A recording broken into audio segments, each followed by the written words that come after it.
It's time to unleash the expert. What is he an expert on? Relationships, sex, spirituality, and rediscovering yourself beyond the trauma. Get ready to unleash more purpose, passion, and pleasure in your life. Here's the expert himself, Mr. Brannon Patrick. Hey everybody, welcome back to this installation of the Brannon Patrick Show. I appreciate you being here. I've been a little under the weather for the last couple of weeks, so if my voice sounds a little off, it's still recovering. I can't seem to quite kick it, so I'm hoping that as the weather gets better, I can get better. But things are just good. I woke up this morning feeling a little groggy, but feeling so grateful for life, for everything that's happening. Every day is beautiful, and I have so many good things going on in my life. We have our women's retreat, the Radiant Dawn retreat, coming up in April, and it's not quite sold out yet, but it almost is, and I'm just excited to go do that and spend time with people that want to heal. I have my Peru retreat, plant medicine Peru retreat in April as well. That one is sold out, but I just bring it up to tell you guys, like, there's a lot of people open to healing and open to recovery. And I just am so blessed to be a part of it and to be able to see people heal and see people progress and see people shift and change. And I'm so grateful. And I'm grateful for you for listening. Just something as simple as listening to this shows that you want to gain some knowledge or shift some perspective. So thank you. Thank you for being here. And I hope today's episode does for you what I intend for it to do, which is it helps you look within and really evaluate yourself and your own healing and where things are for you and what you want to manifest and create in your life. I want to start with, this is a reel that was sent to me, and it's a couple minutes long. We might not listen to the whole part of it, but I just want to start with it, and then we're going to talk about what he says here. Create the life that I want to create, right? Let's just say I want to manifest $1 million. Okay. There's a version of me inside that we would call the wounded inner child that doesn't even believe that it's worthy of $1 million. It doesn't believe that it's worthy of living a life of abundance. That's actually what's stopping me from living a life of abundance. That's actually what's stopping me from manifesting $1 million. So if you look at it, it's the same metaphor. It's the same energy of a bow and arrow. A bow and arrow can never go forward without being pulled back. And the further that you pull back, the tighter it gets and the further you go forward. So that's why you had to go back in your past and heal. People don't realize that manifestation involves the spiritual component of healing your inner child. So when you go back, you fix the wound, you heal it, you give that child inside of you energetically what it needed to hear. Maybe it needed to be affirmed. Maybe it needed to be loved. Maybe it needed to be told that it was enough. Whatever it needed, you knew exactly what it needed. Go back, give it to it. And then that is similar to the arrow going back and letting go and going forward. So in a nutshell, this guy, it's law of attraction 0 is his Instagram. He is talking about manifesting. What he's saying is, in order to manifest something different, you have to heal your inner child. And I've heard it said before, like, why do we go back to our past? Why do we live in the past? Why don't we just move forward and just go, And the fact of the matter is we create with our subconscious. The outcomes that we're getting in our life happen because we show up a certain way energetically every day. When we're unconscious of the way that we're showing up on an energetic level, then we just get what we get. And we don't have much chance of changing the outcomes in our life. So I'm going to walk you through today kind of the process. We're going to go backwards, but the process of why we create what we create in our lives and the opportunity we have for actually healing it. And it's different, I believe, than what we think that it is. We focus too much on the outcomes of our life when it comes to our healing, and not enough on the inputs. So, every New Year's rolls around and it's like, well, I'm fatter than I want to be and I want to make more money. Well, that's what I'll do this year. I'm gonna lose weight and make more money. Okay, great. Those are just outcomes. there's struggle in my marriage and I'm tired of that. And so I'm going to try to make my marriage better. Well, great. That's great. You're still focused on the outcome. There's struggle in your marriage. And you're not looking at the inputs of what's actually happening and why you're creating what you're creating. And those inputs are there for a good reason. And so I'm going to talk about some of those inputs. So you can stop for a minute, look at your life, think about how your career's going, how's your relationship going, how do you feel with your life purpose, how are your relationships with your family, how's your relationship with God. You can look at all of those things. Now, you're creating what you're creating for a reason. And you show up both in truth and love in your life in situations, and you show up in fear and control and manipulation in other situations. And where there's fear and control, there's a lack of authenticity and honesty. You will create some suffering. And you think, well, why would anybody do that? We all do it. We all do it because we're protecting something. Okay, so we all wear masks. We all try to put on a show, and our masks come out in many different forms. Sometimes they come out in trying to look good to people. Sometimes they come out in hiding in a corner and not wanting to be seen. Sometimes they come out in, trying to find worth through codependent relationships or through trying to be as smart as you can possibly be or successful as you possibly can be, just to show the world I'm worth something, see my value, love me, accept me. And so it's a catch-22 because underneath all of that is I'm not lovable, I'm not acceptable, and so I'm trying so hard to be accepted. I'm trying so hard to be not rejected because deep down I feel like for good reason you should reject me, or I'm not lovable as I am. If you really knew all of me, all of my sins, all of my struggle, all of my mess, you wouldn't accept me. So I'm going to put on a show. And we all do this to some level in our life.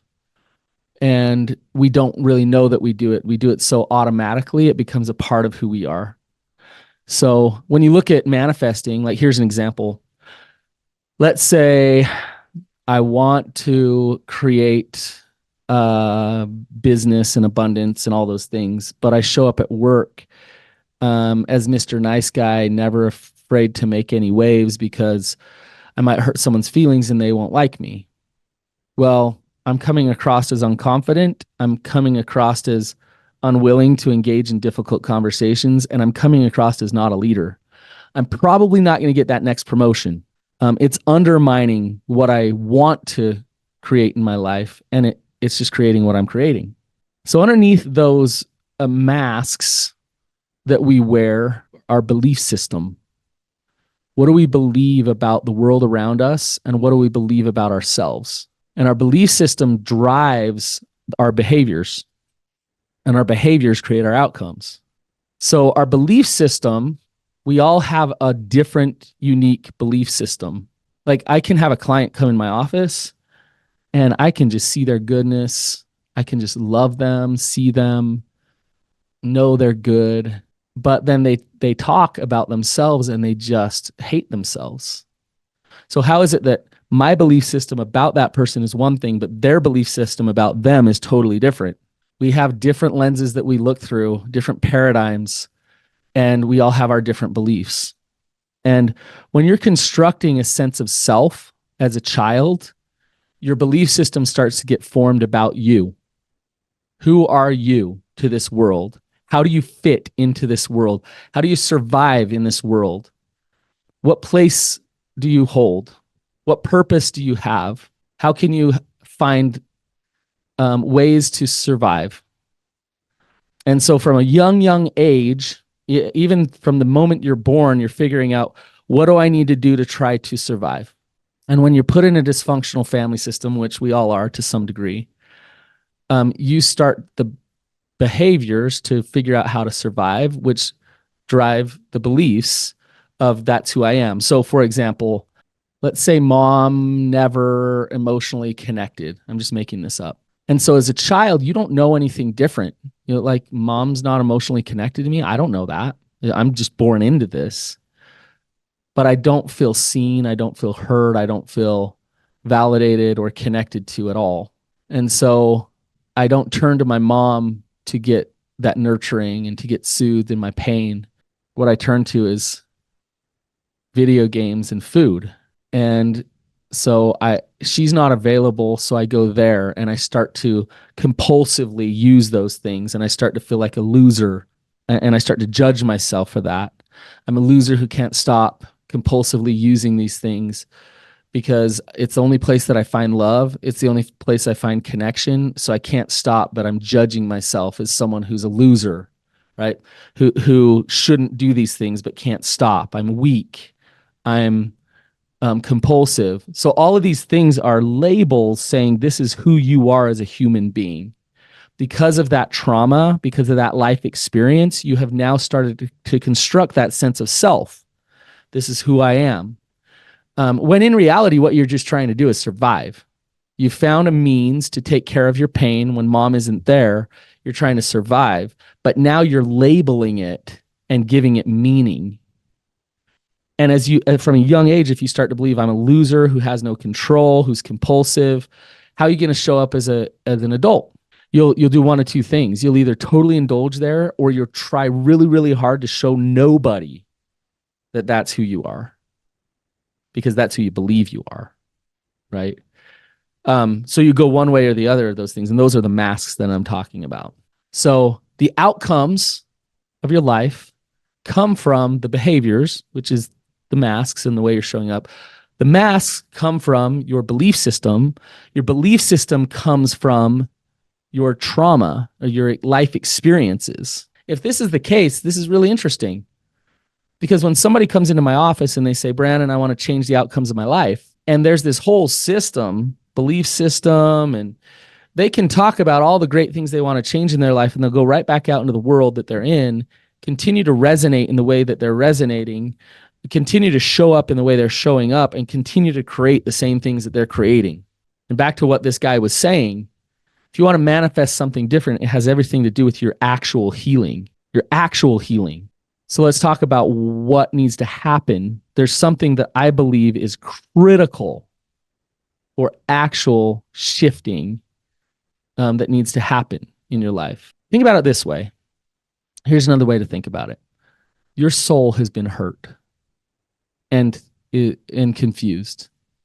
Your ego has kind of taken over to protect, because your soul is there. Like your soul, now your inner self is powerful, strong, confident, but the ego takes over and says, we're scared. We're scared we're not going to survive. So there's two things going on. And your soul kind of diminishes your true self, your integrity, your self energy, whatever we want to call it. It kind of goes to the background and the ego starts to take over. Now, the ego is not bad. It's there to try to protect you, but you lose a sense of self.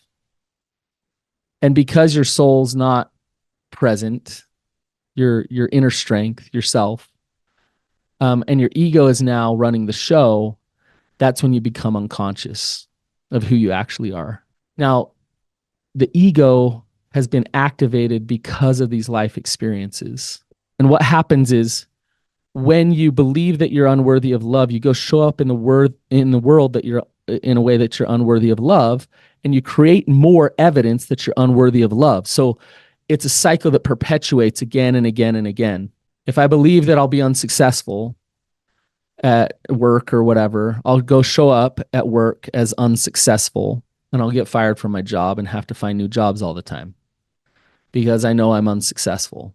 So that's going to happen again and again and again. You get caught in a perpetual loop of manifestation and creation, and we all do it. And then we complain about the things that we're creating. I don't want that. I want different outcomes. But do you actually want to do what it takes to do the healing work, to actually shift, to then create different belief systems, show up differently, and create different outcomes in your life? Newton's first law. An object at rest remains at rest, or if in motion, remains in motion at a constant velocity, unless unless acted on by a net external force. That's Newton's law. So how does Newton's law apply to deep inner healing? It's the same thing. That law applies. So if I'm showing up on an emotional, spiritual level at a certain way in life to this world, I'm going to continue to do that and continue to show up. I'm going to stay in motion, doing that same thing again and again and again, unless acted on by a net external force. Now, we confuse this. A lot of times we think, okay, well, I'll go to therapy then. And what happens a lot of times in therapy, not all the time, is that perpetual energy or resonating the way that you are gets reinforced in therapy. If you go talk to a therapist about all your problems and why you suck and why you need to change them, and that therapist is talking to you about those things and saying, yeah, you need to change this or try that or whatever, they're driving home the message that you suck and you need to change everything. If you go talk to a therapist about how horrible your spouse is and you're stuck in anger and resentment and you tell them how horrible they are and they validate you, and you walk out of that session feeling validated but angry and resentful, that you've perpetuated the same energy. Newton's law. You just keep in that motion. You just keep going. So what does it mean to be hit by an external force? What does that actually mean?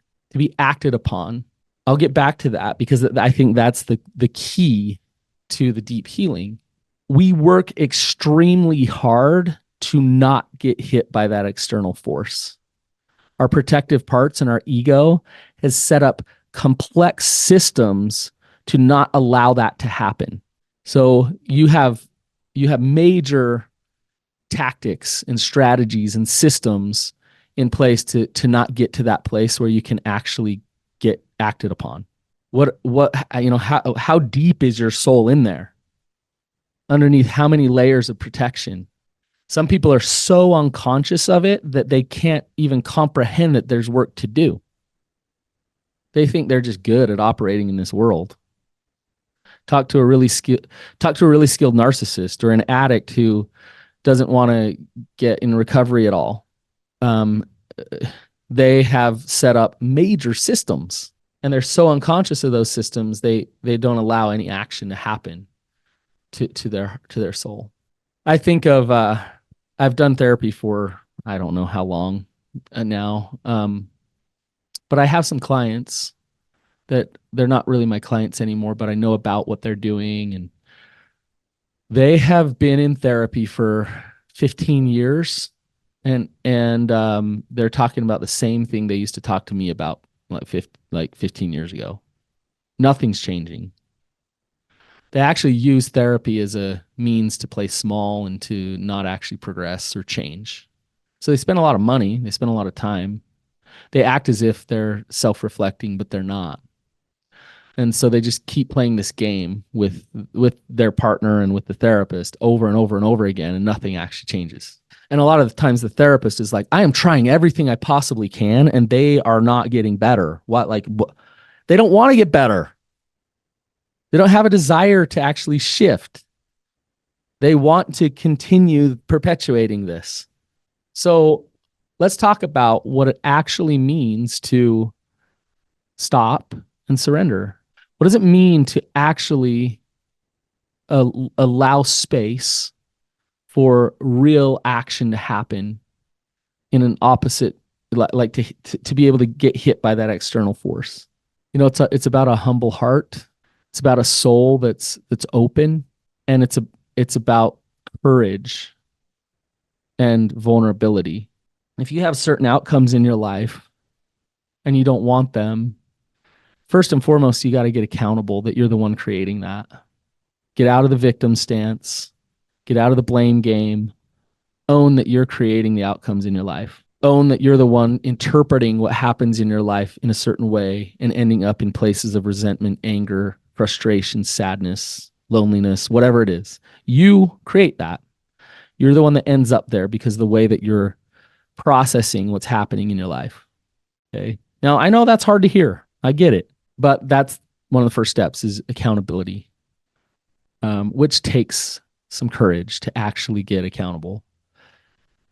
Next step is what he was talking about in that reel, is an openness to actually looking at why. Why am I creating this? Where is this coming from? What beliefs do I have that are running this show? What masks do I wear? So now you're getting more conscious. I have these beliefs, I have these masks. And then you can dig down even further to the pain. What pain do I have that told me these things, that taught me this paradigm? And when you can start to look at the pain, here's where the real opportunity comes. You cut that wound open.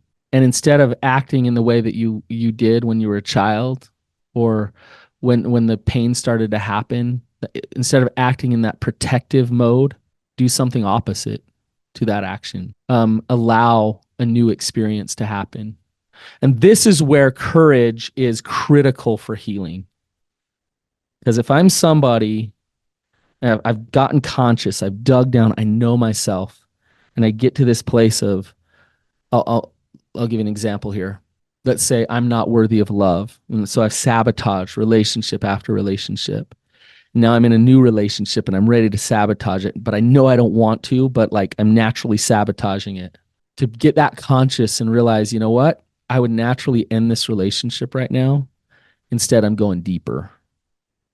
Instead, I'm opening up more. I'm showing more of myself. And when I do, a few things might happen. That person might reject me. And all of the fears and all of the paradigms that I was under, it could get reinforced. But another thing could happen too. I might get opposite of what I think. Instead of getting rejection, I might get deeper love, deeper connection, and experience something that I've never experienced in my life. And when I experience that, it changes everything. It changes the way that I view the whole entire existence of what I'm doing here. But unless I take that risk, I'll never have that experience, and I'll never shift my paradigms. So I have to take the risk to do opposite action to what the ego and the fear and the control is telling me to do. I will be able to choose that opposite action through my willingness to get conscious of why I am the way I am, and through self-compassion and love as I see myself struggle with this thing, whatever it is. I could give you other examples. Take anything that's not working in your life and look at it and say, okay, what's the fruits here? Okay, the fruits here are this way. This is how I'm showing up. I'm accountable for it. I understand I show up that way because I have these fears. Those fears come from this experience that I had. Okay, now in my life right now, I'm given this opportunity to continue to go in this direction and create these things. What's the opposite of that? What should I do? Like, maybe naturally I would shy away from an opportunity because I'm afraid I'm going to fail. So this time I'm going to step toward that opportunity with everything I got, with all the confidence in the world, because that's not what I ever do.